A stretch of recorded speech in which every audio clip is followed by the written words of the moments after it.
How to connect the Apple AirPods Pro, whether it's Gen 1 or Gen 2, to a Windows 11 computer desktop or laptop. So the first thing you want to do is make sure they're both in the case and make sure they're not connected to another device.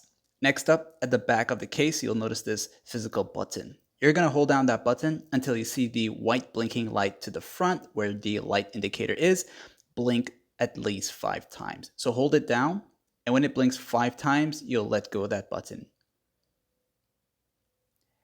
Now, once it's in pairing mode, keep the case lid open. Next up, on your Windows 11 computer desktop or laptop, you'll go to the Startup menu and go to where it says Settings.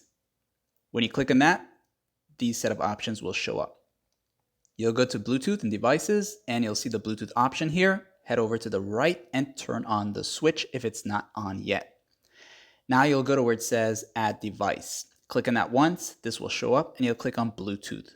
As you click on it, just wait a few seconds until it shows up as AirPods Pro. When you see it, click on it. It'll say connecting, and you'll see it says connected. The green light indicator will show up on your AirPods Pro. Press done here. Then go to where it says System on the left menu. Then go to where it says Sound right here. Click on that. As you click on that, you'll see the output section. You want to switch it over to the headphones, and you'll go down a little bit to the input section to use the headset AirPods, like and sub.